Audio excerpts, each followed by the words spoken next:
magnetic hysteresis. When a coil is wound in the soft iron piece and the current is flowing through this coil, it produces magnetic flux. Now, if we vary the value of this resistance R, we change the value of current passing through this coil.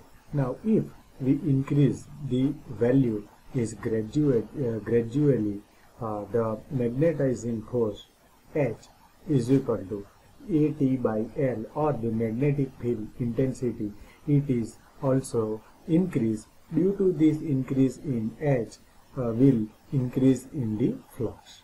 So now, due to this increase in flux, the flux density B, phi by A, it is also increased. Now, if we plot a magnetizing force or magnetic field intensity H on x-axis and the flux density B, phi by A, on y-axis, so we will get initially we will get OA curve. Now, initially, when we increase the value of this H, it also increase same increase in the flux density B. So here we can say that increase in flux density is proportional to the increase in magnetizing force. But after some time, due to the saturation, the increase in flux density is less in compared to increase in magnetizing force. Now, after reaching this point A, now if we still increase the magnetizing force, but the flux density will remain same. So that's why this A point is called as a saturation point, which indicates the maximum flux density.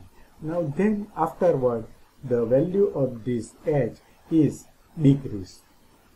So due to this decrease in magnetizing force H, the flux density B also start to decrease. But we will get AB graph because the value of the decrease in flux, which is lagged by the decrease in current.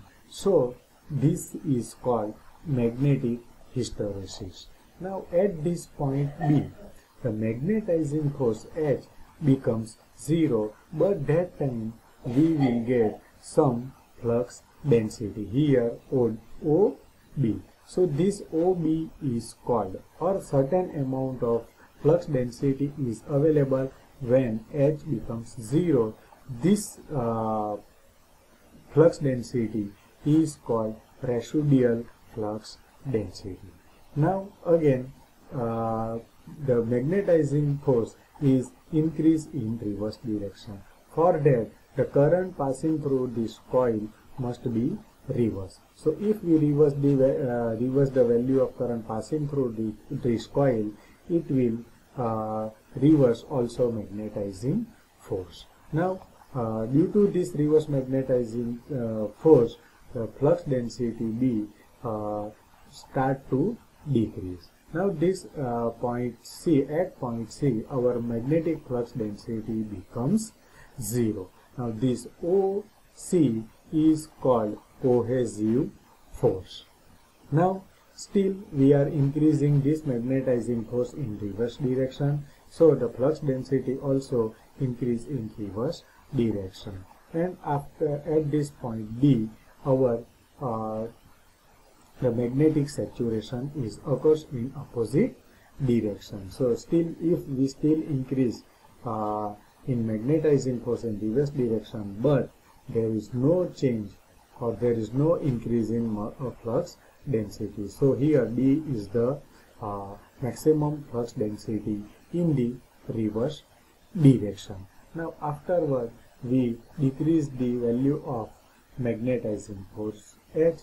Your flux density is also start to decrease. Now at this E point, we are getting some certain amount of flux density, even our magnetizing force becomes 0. So now this OE is called residual flux density.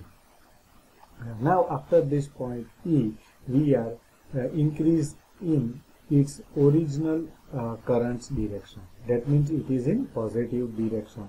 Now due to this increase in current in positive or main direction or original direction, first the flux density still it is start to decrease. At F point, the value of flux density becomes 0. So now this OF is called cohesive force. Now still we are increasing the magnetizing field, magnetizing force. So the flux density is increased and we will get a graph. So this is called a magnetic hysteresis effect. Now the loop A, B, C, D, E, F, A, all points are joined together, a loop is formed. And this loop is known as a magnetic hysteresis loop.